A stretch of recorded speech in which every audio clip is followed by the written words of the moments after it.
no doubt to tell Annie where to go. Then something odd happened. Instead, her face creased into a smile. "Hiya, P!" "Hey, everything okay here?" Annie turned to see who was interrupting. In the doorway of the dingy hospital office was a tall woman in all shades of the rainbow. Red shoes, purple tights, a yellow dress the colour of Sicilian lemons, a green beanie hat. Her amber jewellery glowed orange, and her eyes were a vivid blue. That array of colour shouldn't have worked, but somehow it did. She leaned toward Annie, touching her arm. Annie flinched. "So sorry, I don't mean to jump in front of you.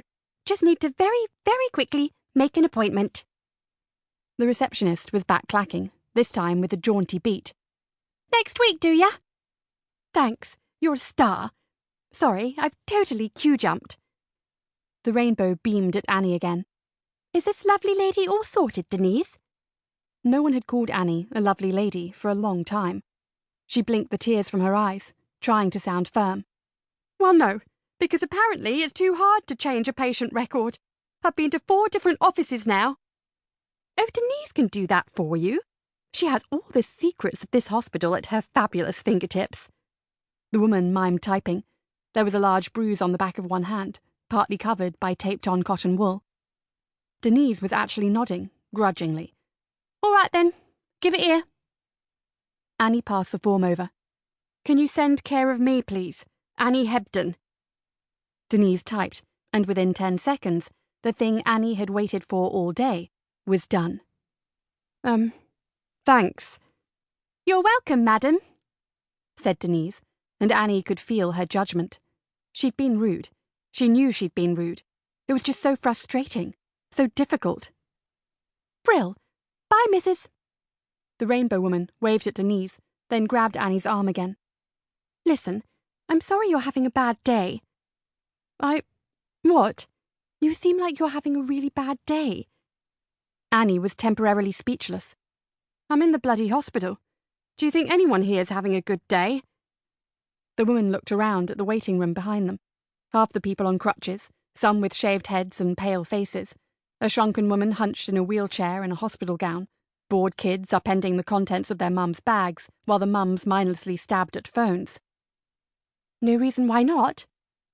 Annie stepped back, angry. "Listen, thank you for your help, though I shouldn't have needed it. This hospital is a disgrace. But you've no idea why I'm in here." "True." "So, I'm going now." The woman said, "Do you like cake?" "What? Of course What?"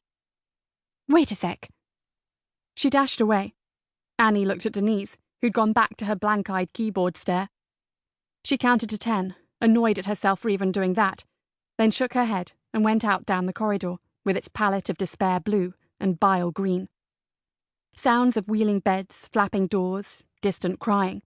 An old man lay on a trolley, tiny and grey. Thank God she was finally done. She needed to go home, lose herself in the TV, hide under the duvet. "Wait! Annie Hebden!" Annie turned. The annoying woman was running down the corridor, well, more sort of shuffling, out of breath. She held a cupcake aloft, iced with wavy chocolate frosting. "For you." She panted, thrusting it into Annie's hand. Each of her nails was painted a different colour. Annie was speechless for the second time in 5 minutes. "Why?" "Because cupcakes make everything a little better. Except for type 2 diabetes, I guess."